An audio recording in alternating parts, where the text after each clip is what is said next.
Yeah, so welcome everybody to our first edition of the podcast with Selena Shear, and myself.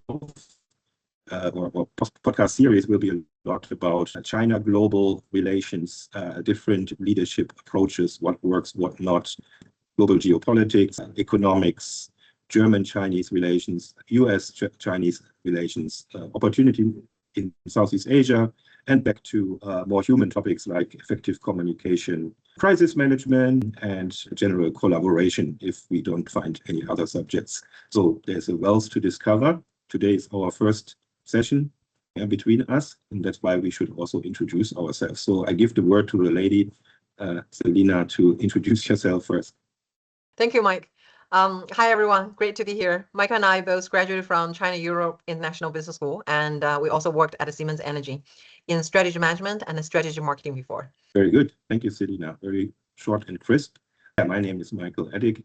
I'm originally from Germany. I moved to China as early as 1999, so I've now, let's say, almost 27-year history with China and Asia. I started at Siemens a little earlier than Selina in January 2000 at different stations there. My last role at Siemens was as the head of strategy and also strategic marketing, where then I worked with Selina. And as Selina said, we are both graduates of China Europe Business School. I did an executive MBA there. Selina did an MBA there. And also since basically 2009, I'm in management consulting and also leadership training and topics like that. Yes, thank you very much. Exactly. So the topic today is vulnerability. And well, shall I start lifting off the topic? Why I felt recently more and more strong about this subject. I also made a brief post on it as a brief video. We can link it later also to this publication.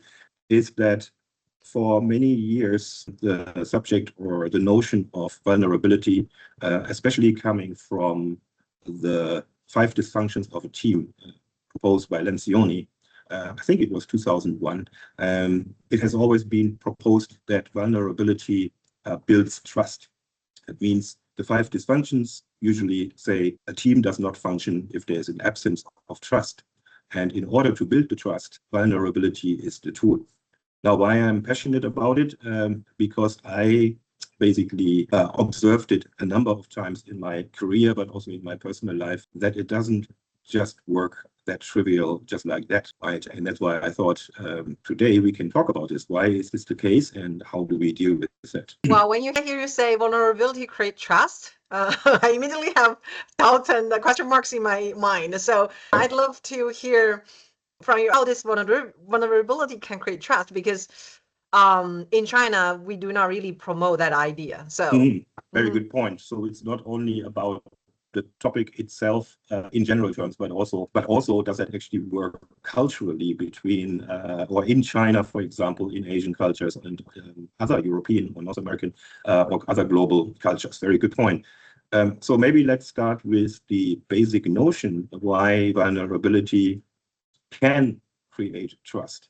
And that is obviously, I would say it's obvious that when people are allowed to be vulnerable, they basically lower their guard, right? They let others to better understand where they're coming from, understand their feelings, their fears, or their hopes, right? So when I am vulnerable to another person, the other person has the chance to know me better. Knowing somebody better is, of course, let's say, the basics or the basis of trust. You know, yeah, there are a lot of words in my mind. So, okay, psychologically, I think you're right. Lower your guards makes people can feel they can get closer to you, right? That's the way how you create trust. But in a corporate environment and in a boss and a subordinate, this kind of relationship, this is a little bit questionable. I think it depends on the situation. Well, as I mentioned in our preparation, I didn't mention it as a introduction of today's episode. I have at least a few examples where it very clearly didn't work. So, or even between team members, it doesn't work. So what's your thought? Why do you think so? Well, I think, for example, I think in a corporate environment, the leader, or especially because in China, this is high authority culture, right? Mm. Then the subordinates, the team members have this expectation that the leader is strong, is tough. They know where they're going, right? They're Right. doing the right things for them. So if before this leader demonstrate that he or she is a trustable, reliable, strong leader, Mhm. then it's very risky for him or her to show, oh, I'm vulnerable sometimes. Mhm. Then you probably will lose your subordinates or team members could lose confidence in you if you do Okay. that. Yeah. Okay, so that means what you're saying is to be vulnerable as a leader may undermine his or her authority, right? So Exactly. then people may not respect this person as a leader anymore, or maybe even exploit the vulnerability as a weakness, right? Is that correct? Exactly. Yeah. Yes. So this is exactly a very good lift to maybe let's say a Western cultural view on the topic of vulnerability, because I think there the risk is maybe exactly coming more from the exploitation of vulnerability. Yeah, exactly. Building the bridge from the maybe Eastern Chinese culture into the global culture, and why vulnerability could be exploited. Now, I have a couple of stories, and one story is not that far ago, and without disclosing too many details, which would be it's not the right setting to disclose all the details, names, companies involved. It's also meaningless. There were basically two kinds of situations where I try to use this notion of vulnerability as a trust building activity. And it's very simple. I think everybody in business can relate to that. You have good business years and you have not so good business years. Yeah, good results, not so good results. And in that year, the business results were, let's say, less than optimal. And one part of it is that I also discovered that while everybody, being a leadership team, everybody has a shared responsibility for business success. This kind of blame game, you did not do that and I did not do this, or basically the blame game is you did not do what you're supposed to do, is in my mind not a helpful exercise. So I remember the 5 dysfunctions, which are often also part of my leadership trainings. And I start with presenting a picture where I show that I and my team, but because I'm the leader of the team, basically I made a couple of mistakes in that business year, right? And we also know learning from mistakes may make us better in the future, right? And I was very confident preparing for the board meeting with this deliberate vulnerability, and was completely shocked, by the actual outcome.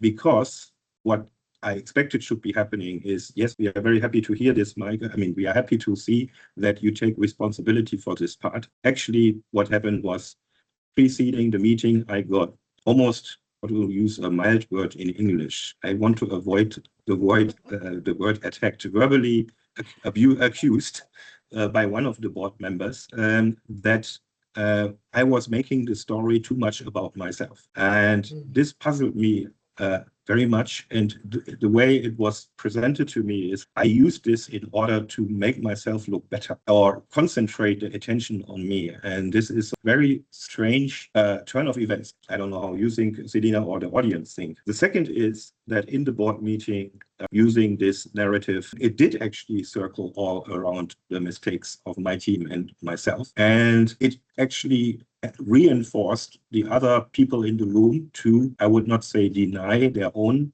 mistakes or their own omissions, outrightly denying them. And so it completely backfired for me. Well, to me, this sounds like normal.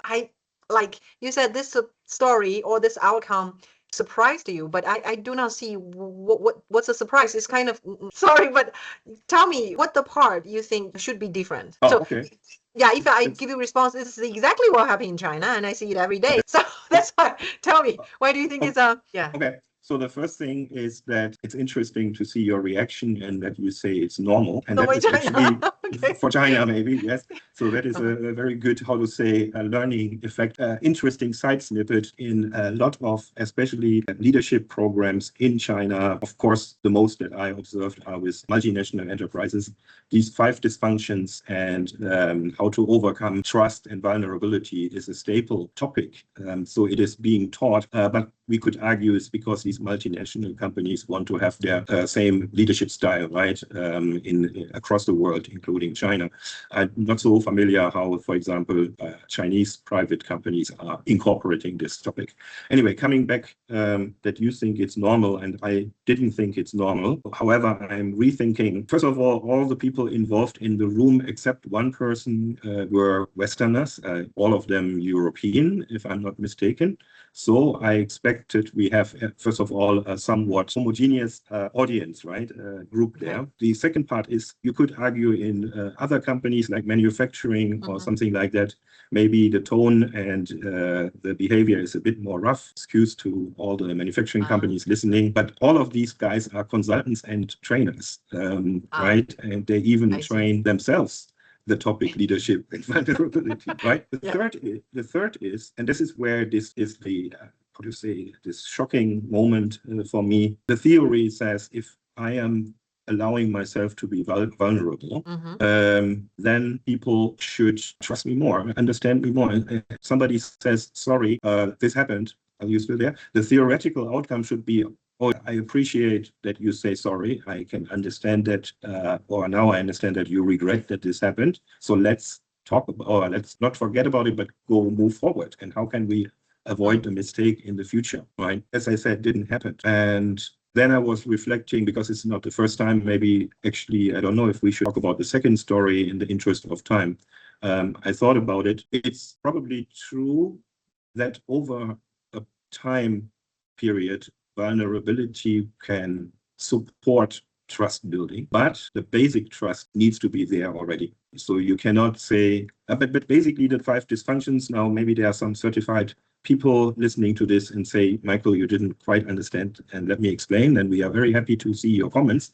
Yes, but it basically says vulnerability creates trust. But my experience is vulnerability does not create trust somewhere where trust is not existing. Then, of course, the next question is, how does it then work, and how can we make it work? And maybe let's go back to you, Selina, for a moment, because I think conceptually you also have trust in China. So how is that working in a corporate setting? How do you, as a Chinese professional, define trust in a corporation in China? And as you also worked for global corporations.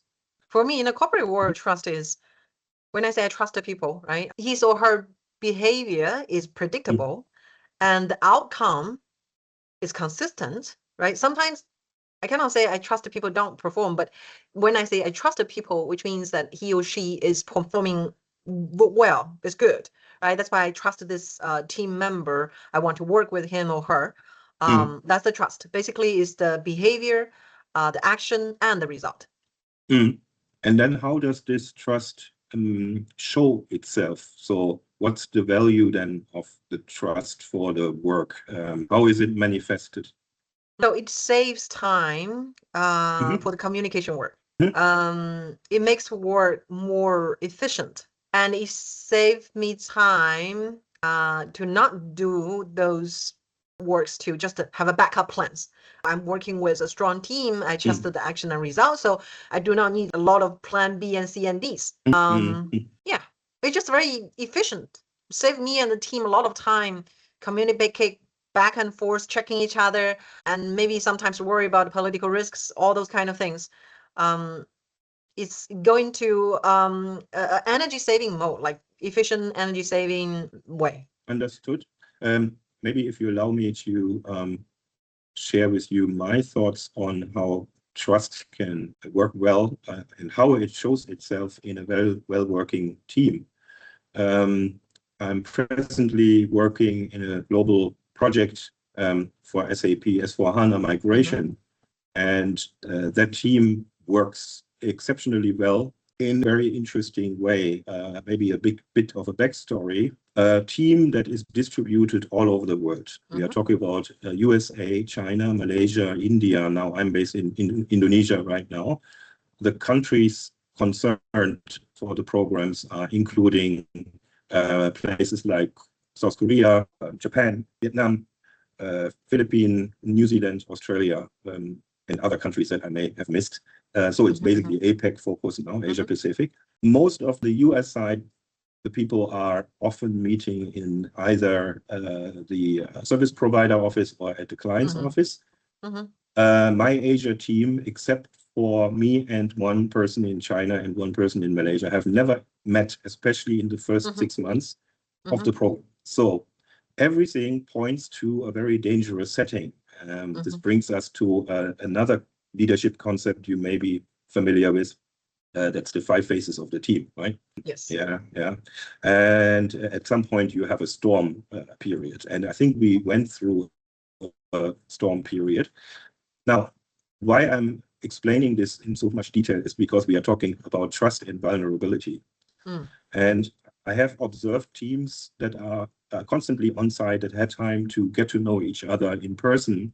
And every time there is a conflict, they cannot overcome this conflict. They cannot solve their differences. And maybe there is even some shouting and backstabbing and, how to say, complaining. In our team, if somebody is not quite satisfied with a certain approach or a certain way of things doing, it is very transparently spoken out without hesitation, because for some reason it's both the global leadership, 2 gentlemen in the United States, and maybe it's my leadership, I should be humble, that we allow this and support this open communication to make it even more, hopefully I'm able to, a little bit more visible, because it just literally happened yesterday. Somebody in the team was requested to do something outside of his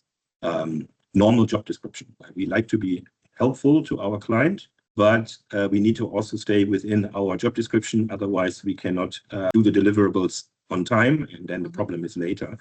But I was not copied to it. A gentleman in another country was copied to it and was very concerned. So he talked with me about it in Teams, and then I encouraged him to forward that email to me. Now you worked, so then I want to step in and ask the person who was asked to do this extra work what his plan was, how to deal with it.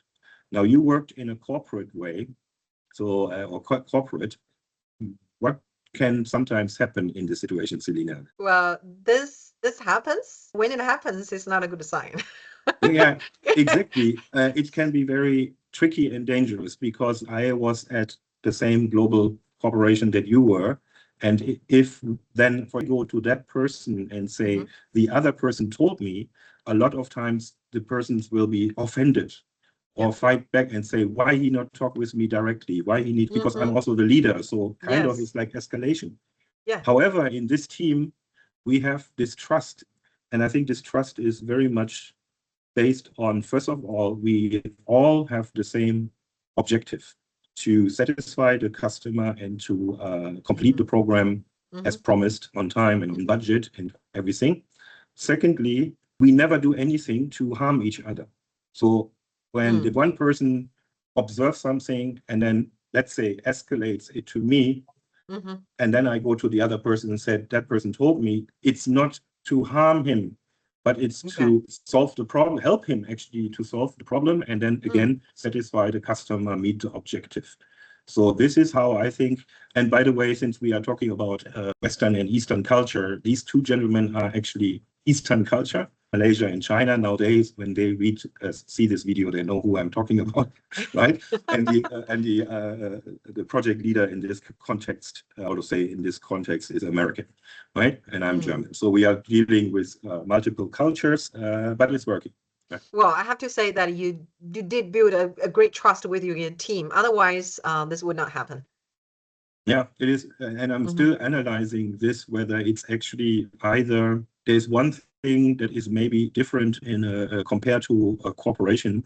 We are all management consultants that have been purpose hired or assigned to this project, right? So we have actually literally no room for bad feelings. We have 40 hours a week that we have to do the deliverables, and we have to solve the problem in order to satisfy the customer. Maybe sometimes I think in certain corporations, people have too much room for emotions. I mean, negative sentiment. I'm just trying to figure out the team since you mentioned what could the differences. So if, well, all the corporate stories you observed, if this two person, they're in the same team and share the same like line manager, do you think this will happen? Like the story just shared. Yeah, this depends a lot, I think, on how the leader is himself or herself applying leadership in the first case, right? Because you often also observe some level of favoritism. There is another concept in leadership, a question that is, do you prefer loyalty or do you prefer performance? And actually, even professional trainers sometimes have a debate because some say, I rather have a loyal person than a high performer. I like to go always for the ideal. I like to have a loyal high performer. Okay, yes. So if the leader is going more for the loyalty and maybe there is a person struggling, but the other person is a high performer but doesn't feel as much supported by the leader, then it's can that the leader very clearly, how to say, treats these two people in a different way. And then this problem can happen, even if they're in the same team. They may come into conflict because they themselves know that their leader is treating them differently. And if the loyal person has something to say about the performing person may feel offended because he or she provides all the top performance. But who's that guy, right? But if the top performer is saying something about the loyal guy, then the loyal person may say, well, I'm struggling because my market segment doesn't work that well. So this is very unfair. These are the typical. So the point is, it's always, like we always say anyway, it's coming back to the leader. I'm not saying leaders need to treat everybody in the same way. Also the concept of situational leadership, right? Which says, according to the situation of the employee team member, the leader should adjust the leadership style. But it's more about the treatment of the people as equal professionals and equal human beings. I think that is the first step to avoid such conflicts. Well, this is an interesting topic. Maybe it could be because of the time, right? Another so time, maybe we right. can, we can use this as a topic in another episode. But how do you think this link back to vulnerability? How this links back to vulnerability is, first of all, do not expect that vulnerability is creating trust when trust is not there, right? So that means the first intention is we need to build trust through different means. First of all, I think actually going through the 5 phases of a team, and maybe in another video we can talk about these 5 phases of a team, right? Secondly, build the basis for trust in terms of we have all the same goal, objective, the same vision. We are in the same boat, right? And build the foundation for open communication. And open communication is the first step actually to go to vulnerability, right? If in the first step, open communication is all factual, it's all about the goal. How do we get to the goal? What are the process steps? Where do we need to work together and where do the individuals need to work on their own assignments? We talk factually about these. And once that is present, then we can introduce vulnerability. What do you think? So far, so good? Yes, I think the sentence you mentioned that, the doesn't really create the trust. It maybe strengthen the trust when the trust is already there. Because, we know that everybody's not perfect, but we don't really show our vulnerability to everyone, right? We show to those one who really we trust. That's why, right? When we feel safe, Yeah. that feel that we can put the guard down, right? So it's like it's welcoming. Okay, welcome a closer world of mine. So I think that's how we build trust. But again, Right. we need to have the Yeah. foundation first. Yeah, correct. Absolutely. And then also the vulnerability can be should by the leader. So that, and now we can talk about how does it work in China. I think it does work, but maybe in different ways. Let me talk from my perspective first. So initiated by the leader. For example, the leader can say, I totally forgot about this, right? And the problem with vulnerability is as soon as you put an excuse, a condition to it, it's already has no meaning. For example, if the leader forgot something himself, herself, and then says, I totally forgot that because I was so busy with something else, it's already, no, you forgot it, done, right? Next time, try not to forget it anymore. Right? Don't put a condition to it. The other thing is what maybe works well, and this is also present in our current project team that I mentioned. There is a concept of the first follower. That means if you build a team and build a common vision across the team, it's good to have first followers. There is always a distance between the team and the leader, right? Where the team has to also gain trust that the leader is doing the right thing. And then if there's a first follower who's like saying, yes, I believe in this vision, I believe in the way we do it, and one of my team members is very strong on that side, then the others feel more encouraged to follow as well, right? So you could also have a first follower to become vulnerable also first, right? And then, you know what actually means vulnerable, right? Even we talked almost 50 minutes about it. What does it actually mean, right? It means I don't have to be afraid to say anything to my team member because we are human beings, right? And in the even work setting, we can be happy, sad, angry, yeah, and so on. And I think it's especially if somebody is upset, angry, that's where the vulnerability becomes very powerful because the other people will not be defensive if somebody angry. Of course, we don't really say that support, noise, shouting, or violence, of course, right? That's not what I'm talking about. But if somebody says, I'm really P-word, I'm really this situation in a team without trust, this can be coming into a fight. In a team with high trust, it's like, okay, yes, you are angry, got it, calm down, let's have a talk about it, right? Okay, now coming back to my question, Selina, as I just described how I see that first trust can be built and then vulnerability, like you said yourself, can reinforce and further develop trust, right? And I said, even it should start from the leader, but you said in China that may not work, being vulnerable as a leader. So what's your suggestion? Yeah, well, again, I think China and East Asia is a high authority culture. We do not expect our leaders to be vulnerable, to be weak. That's so yeah, of course they can show vulnerability, but you know, a small portion, like a tiny portion, like the portion that will not harm the overall overall. Yes. So and you mentioned about the emotional, like being angry is maybe a way of showing vulnerability. I think in China, no, that's the other way. Well, when the leaders show angry, like it's kind of a way to show power or strength. That's different. So here we do not see like loss of control of emotion is your vulnerability. I think sometimes leaders are using this like anger, right, to use emotion to really express themselves in a way. They think this is strong, it's not weakness. That's why well, it's not common in the multinational companies in China, but if you go to the private companies, you will see the boss that yelling, right?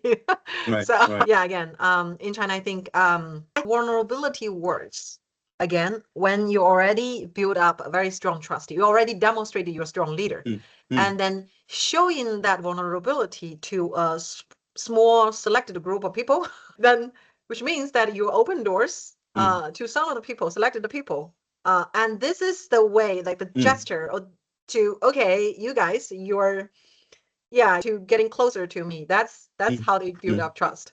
Okay, that's very good. I would really like to study this more. It sounds silly after 27 years, but not that many experiences with local companies. But for example, last week I made a very interesting observation. Of course, every observation that is only based on a number of one, it does not help for scientific research. But it's an interesting observation. I visited a Chinese company that originally was actually a state-owned enterprise, but it's now a private enterprise. And I was so blessed to be invited by the chairman to talk about international expansion. And alongside, the chairman took the time to introduce and show us the factory facilities and the different product lines, production. There was one observation, testing laboratory. He very clearly gave direct, immediate feedback after he introduced the room and what is it for to us. He immediately gave direct feedback to the people working there. A table was a complete mess, which of course for the embarrassing because he has visitors. Also, they work in clean room technology. That means cleanliness, hygiene is very important for them. So what I found, I believe this is the very typical Chinese and good Chinese leadership. So immediately give feedback, but I think because he's so respected as a chairman, he didn't have to use harsh words. He just basically said very clearly, please clear up this desk, right? Where maybe in the West, and again, the West leaders in the audience can comment whether my observation is right. We would not give this feedback in the presence of others. So we, as a good leader, Western leader, we will see, okay, the desk is messy. That's not right. But I now deal with, and when the guests are gone, then I give the feedback. Does that make sense? Yeah, so I have 2 points. The first one is, I believe a good Western leader would not give that feedback in front of the guests. Why is that? Because, first of all, in that moment, his attention should be on the guests. And maybe the guests didn't even, because for me, it didn't really look that messy because they know their process. I don't know their process. Okay. But it's also embarrassing to the workers. So in the West, you may actually offend the workers in front of other people. German workers can be quite strong. It's another show, another talk about another day, right?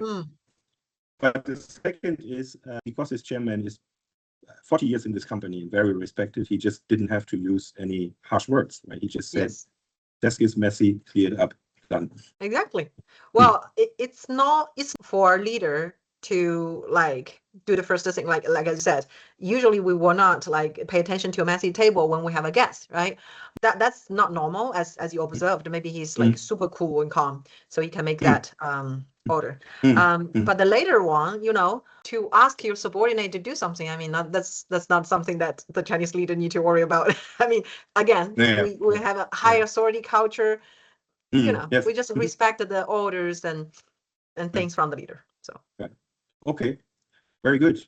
So maybe a quick summarization. We talked about the concept that vulnerability, we're still stumbling over this word, is creating trust. And I think we come to the conclusion it does not create trust out of blue air when trust is not present. So trust needs to be there first. We talked about the steps of how to do that, and then how to introduce vulnerability into it. We also talked about the differences between Eastern and Western cultures, especially in terms of vulnerability applied by a leader. Yes, I think this was a great session. Thank you, Selina. Thank you. Thank you, and Michael. thank you for the audience.